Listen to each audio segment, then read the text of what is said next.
So, and given that the traditional project methods just aren't working, typically in your typical waterfall style serial projects, you lock down your requirements at the front and you try and avoid change as much as possible because that introduces costs.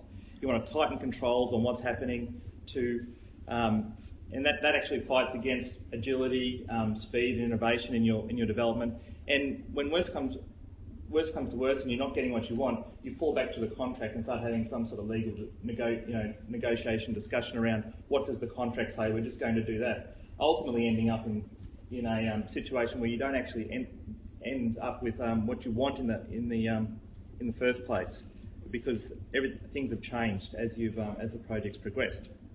So there's a number of different problems, and we need a different approach to developing applications. First of all, the problem of rapidly changing business initiatives. As Ryan mentioned, halfway through their JDE implementation, the business decided to outsource their logistics function, which threw a spanner in the works. But the IT implementation or the implementation of your SOA needs to be able to respond to those changing business requirements. You have the problem of poor client satisfaction where the sponsors feel powerless because once they've started the project, defined the requirements, it's got a mind of its own and it's often moving without them having any real control over what's going to happen at the outcome. So we want to allow the sponsor to control priorities and direction throughout the project. And then there are the sponsors who want to micromanage, because of this lack of control, everything that happens within the project because they don't trust what they're going to get at the end. So we really want to get that trust from the sponsors, but allow the development teams or the technical people or the architects who are putting this together to make their own decisions as long as they're achieving the business objectives. And finally, you don't know you're failing until you're nearing the end of your project and you've spent your money. There's quite a lot of anecdotal stories around organisations that have attempted big projects where they've dived down to map all their processes in minute detail, thinking they're realising some benefits out of this, but until they get towards 80% of their money spent in the order of millions of dollars, they don't know that they're not going to get those benefits. So if you are going to fail, the idea is fail quickly, learn from your mistakes and try it again in a different way. So, distilling all that down, what the projects really need is improved visibility, improving customer satisfaction, flexibility and responsiveness to change, speed of delivery, and reduced risk. And what this list of qualities are really line very closely with agile principles in terms of agile project delivery. All of these things are really the core underlying principles around what agile approaches are trying to deliver. And there's been some industry analysis and our experience as well in agile is that the approach of doing agile delivery meshes very well and goes hand in hand with SOA. Forrester, for instance, did some analysis a year or two ago around the correlation between the adoption of agile and SOA. And they found that in organisations that had an enterprise-wide SOA strategy, they were twice as likely to be adopting agile techniques as others. If they were using SOA selectively, they were 1.5 times more likely to be adopting agile. If they didn't have any SOA approaches at all, they were less than half as likely to be adopting agile. So the message from the market and from the industry is that agile and SOA are very closely related in terms of the approaches and tend to be seen to work very well together. Forrester, their summary of this was really, by using both of these together, you get synergies, and you should take advantage of them if you're a development organisation, and we agree.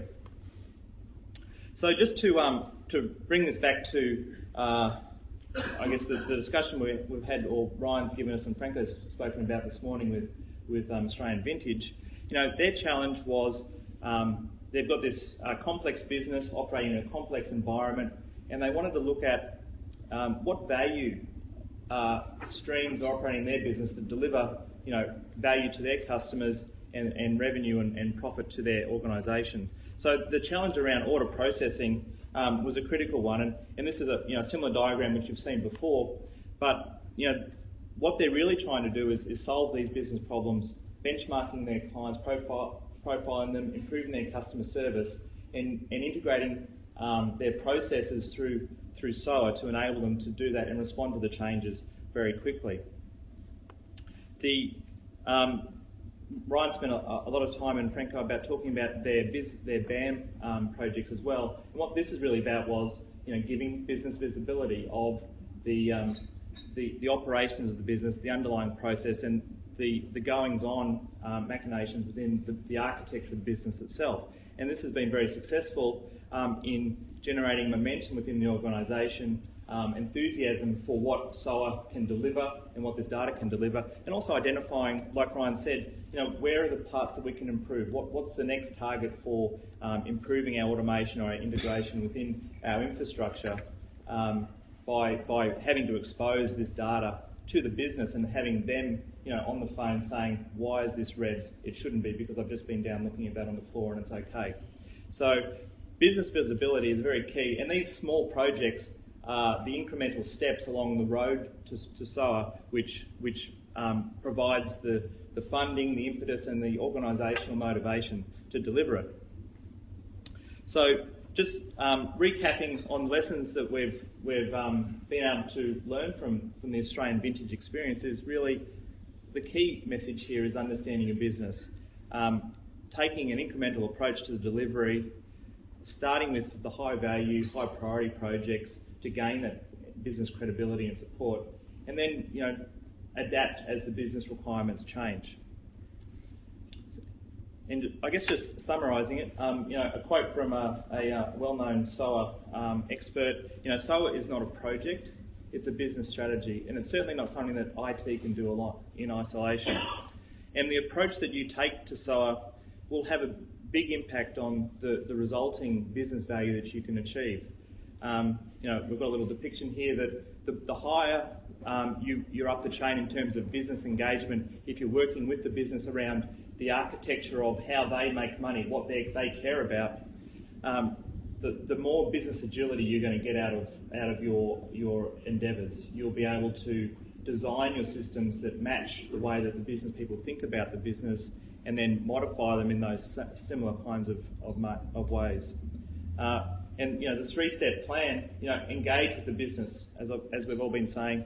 Select experienced partners who've done it before, who have the battle scars, and know what to do and navigate these roadblocks, and then incrementally deliver business value and remain focused on that.